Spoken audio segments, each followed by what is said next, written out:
Gore Verbinski has a new movie in theaters. Will you have fun? Wish us luck and find out.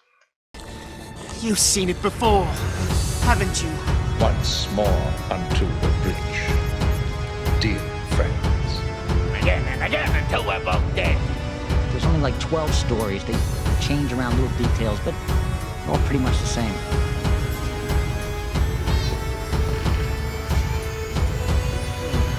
Deja vu.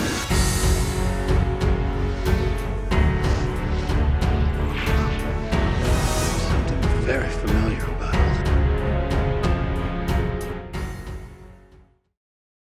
Hello and welcome to You've Seen It Before, movie reviews to connect your mind. Good luck, have fun, don't die is the latest film from director Gore Verbinski and stars Sam Rockwell as a man from the future who comes back in time to warn humanity that AI has basically destroyed the world, and he recruits an unlikely group of diner goers to basically kill AI before it becomes a threat to humanity. Now, this review will contain spoilers of the movie as well as certain other films. I'll be doing my spoiler-free thoughts first and foremost, though, so just so you know, there will be spoilers later on in this reviews. But first things first, let's get into some spoiler-free talk on Good Luck, Have Fun, Don't Die. Is it worth the theater-going experience? Is this a good sci-fi movie? It's a good movie in general. I would say going into this movie, I had pretty much no expectations going into it. I knew very little about what was going on with this going in. I knew it was the basic premise. I knew Sam Rockwell was it, but that was about it. And going in on those terms, this is actually quite an engaging, fun time. I mean, there's decent amounts of humor in here. There's a lot of dark comedy, I guess you could say. And there's also, a lot of people said when Mission Impossible Dead Reckoning came out, when they're introducing the AI villain for Mission Impossible, it's like, man, this is the most relevant movie about AI to come out playing on people's fears for a while. It's like, sure, but really this plays into all of the worst fears of AI people have, as well as other societal problems that we face today, such as the apparent lack of regard that we have for school shootings nowadays, and to just to name one. And we've got this movie does a very good job of bringing up these topics in a way that it acknowledges the horror. The horror isn't so much as, the jump scare kind of horror. It's, the horror of, no, this is a terrible thing that's happening. And it acknowledges it in a way that doesn't feel like it's beating you over the head with it.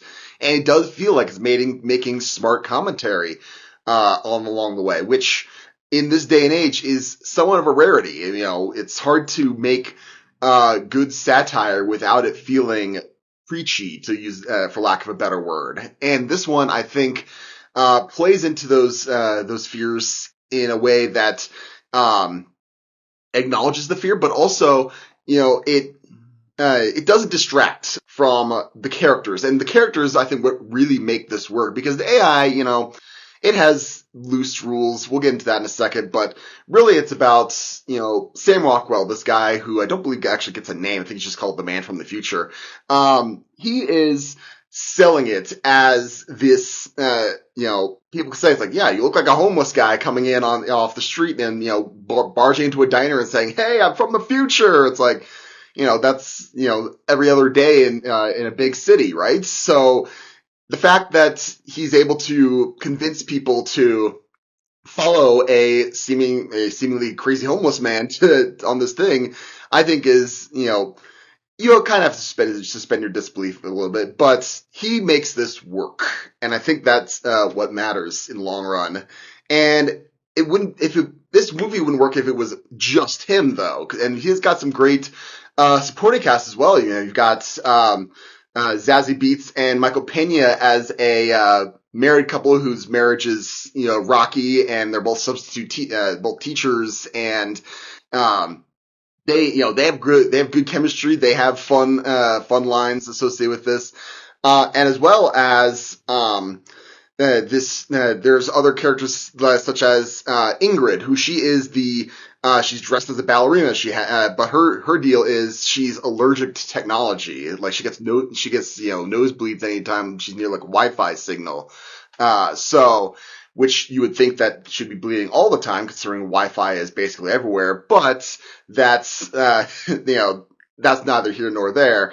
And like I said, these characters are what make this movie work. And it's by the end of the movie, you care about these people, and I like the fact that they go this plays into my no spoilers at this point, but I'll give you an example early of a connection here. They do this thing where they go back in time to, they do flashbacks to how did we get to this point, right? With the various people who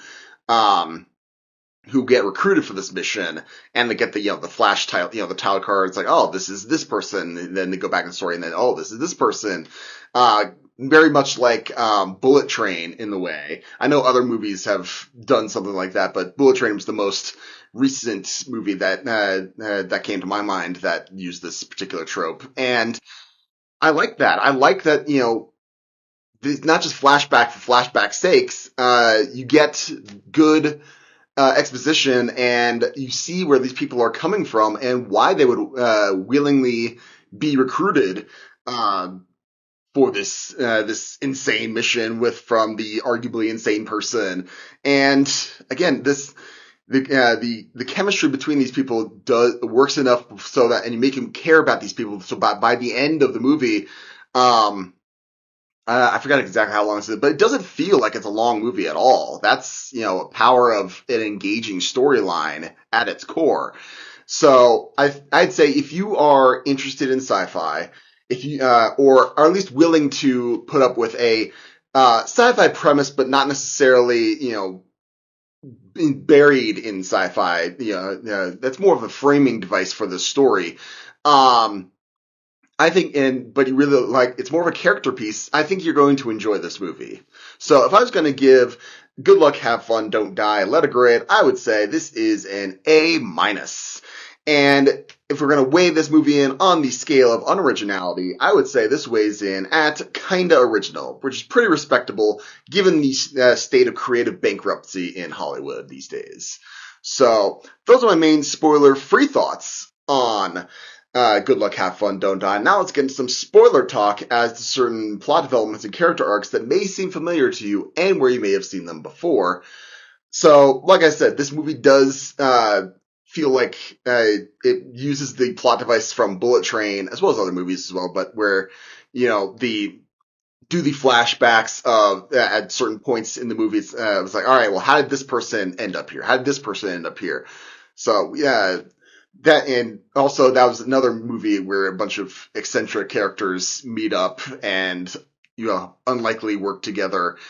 So there's that component. Also, I like there's an element, there's sort of a time loop, element to this, which makes me think of Edge of Tomorrow, aka Live, Die, Repeat, where our main hero is stuck in a time loop. He keeps going back in time to the same point and meeting the same people, and he gets to know certain people over those many, many loops, and that's how he ends up convincing them, yes, follow me. I am, maybe I have been to the future. How could I possibly know these things about you if you, from your perspective, this is the first time we've met. So that's an aspect that I quite enjoyed and really didn't touch on as much in the movie as I thought that they should have. And that's kind of why I gave this movie an A-, because there are certain things, plot threads that they introduce, but they don't really amount to anything, or they don't get picked up really at all. The one example that I think is the most egregious is the dead son who gets cloned, and it's not a perfect son, but then they introduce, oh well, here it's just a voice, but this is a much closer approximation of your son, and it's the earpiece. It's like, yeah, it comes back in the very end, but it they could have explored that much more than, the implications of that than we actually did. Because, Sam Rockwell's character, he gets angry at, oh, you've had an AI in your ear the whole time, and then he just drops it. And then, yes, you put the flash drive in the box, and that becomes, that's supposedly an important thing, but then that doesn't really, like we said, it doesn't end up doing anything in the long run, come the ending. And that brings me to my last point of comparison, which is not a direct point of comparison, but I like that this movie is sort of like Total Recall in that it does raise a lot of questions that aren't, they leave a lot of things ambiguous as far as I'm concerned in this movie, such as is Sam Rockwell's character actually time traveling in reality, or is he already in an AI, the virtual reality that they kind of introduce in Ingrid's storyline with her boyfriend, and, he's just hitting the reset button to, go back to the last checkpoint, so to speak. Cause, at a certain, when you get to the point where, the kitten centaur thing, shows up and, Sam Rockwell says, oh, bad prompt. It's like, well, is that thing actually existing? Did AI create that, in the reality, or is that more evidence that they are in the AI itself? But they seem to imply that, no, it actually is traveling back in time. So, those are the kind of questions that make me think that, maybe, you can see it both ways. And that's the thing I like about this kind of movie is that, is there a right answer? I don't know. What's your interpretation of it? It's kind of like Total Recall. Was it a dream? Was it reality? Who knows?